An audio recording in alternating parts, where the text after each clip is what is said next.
the whole truth and nothing but the truth? Yes, ma'am. All right, thank you. And excuse me, you may proceed on the warrant. October 10th, approximately 11:50 a.m., Officer Barwick arrived at the CVS located at 2025 Ford Avenue in the city of Wyandotte on an unrelated service call when he was approached by an unidentified female. The female stated there's a shirtless white male defendant, Mr. Gischetti, sitting in masturbating. Officer Barwick was directed to a beige-colored Chevy truck that was parked in the seat where he positioned his fully marked patrol car behind the truck. Officer Barwick noted that he observed the defendant was shirtless inside the truck, and as he approached to make contact, the defendant became startled and lifted the lower half of his body as if he was pulling up his pants. While speaking with the defendant, Officer Barwick confirmed the defendant's pants were halfway down and his bare buttocks was in the driver's seat and his genitals were covered up. Officer Barwick continued to ask the defendant why his clothes were off in such cold weather, 50 degrees that day, where the defendant became increasingly nervous. Officer Barwick and rolling up his window and stated he had to leave. Officer Barwick advised the defendant he was not free to leave, where the defendant disregarded all officers' commands to stop, and the defendant fled the scene in his vehicle towards 4th Street. Officer Barwick activated his emergency lights and siren on his patrol car and pursued the defendant, who led officers on a slow vehicle pursuit through the residential area, disregarding officers' lights and siren. The defendant was observed himself while evading officers.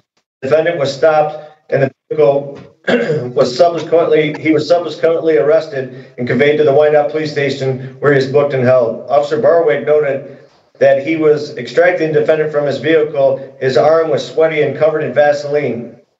He also reported there was an empty jar of Vaseline recovered from the vehicle.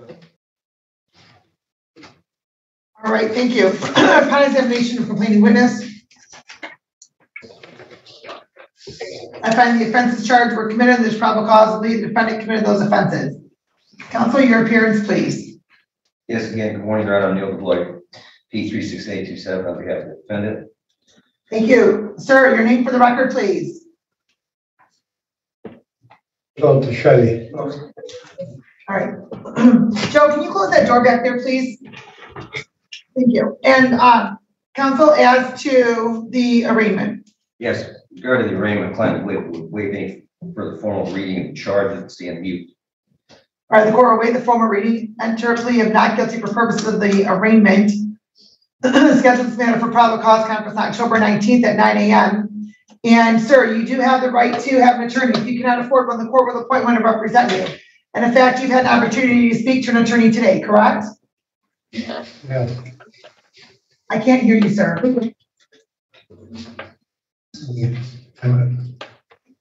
Sir, I need you to speak up, sir. Can you repeat that, please?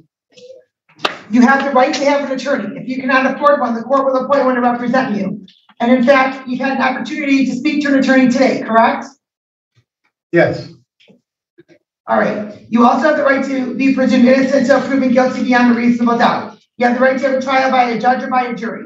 You also have the right to remain silent. Anything you say orally or in writing may be used against you in court. Do you understand those rights, sir? I can't hear you. Yes. Okay. I understand. And counsel, as to bond. As the bond, Mr. Gischetti advises that he's a 28-year resident on the home of Taylor. He's owned business for the last 30 years. Indicated to me that he's never failed to appear for any scheduled court appearance. Indicated he has no pending matters. In case he will appear if released on bond, I'd ask the court to take those factors into consideration when setting a bond in this case. All right, thank you. And Detective Sergeant, as to bond. Your Honor, it's like Mr. Gischetti has a problem with this. Since 1974 through 2007, he's been arrested and convicted 6 times of indecent exposure. He's in a parking lot of a busy business in the daytime, and then he decides to flee in a vehicle. We think he's a danger to society. We're going to ask for $10,000 cash. Mr. Gischetti? Yes. You're self-employed? Yes. And do you, participate in any, treatment, sir?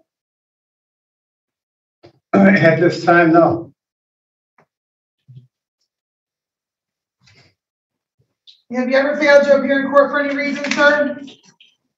Haven't. Are you on probation or parole anywhere? No, I'm not. Are you out on bond in any other jurisdiction? No, ma'am. No, Your Honor. All right, the court will note after review of the criminal history and taking into account the offense charged,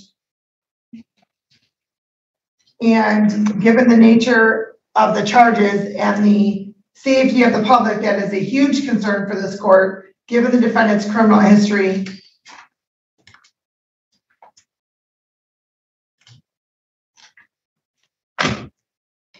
The court does find that the bond recommendation is appropriate. The court's going to indicate a $10,000 cash bond. No surety, no 10%.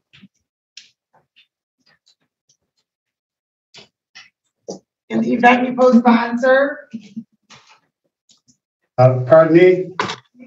In the event you post bond, you are to have a GPS tether, house arrest. How would I go to work?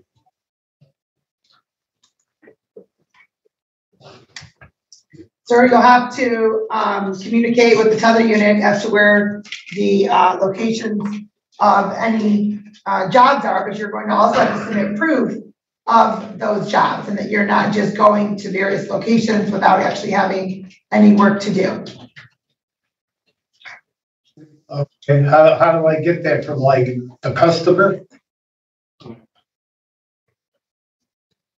Well, sir, if you're trying to prove that you're going to a customer's home and you're self-employed, one would presume that you would have a bid of some sort or some type of written contract that you can submit. That's right. I have that. All right, and then we'll see you on October 19th. Thank you. Thank you. All right, have a good day.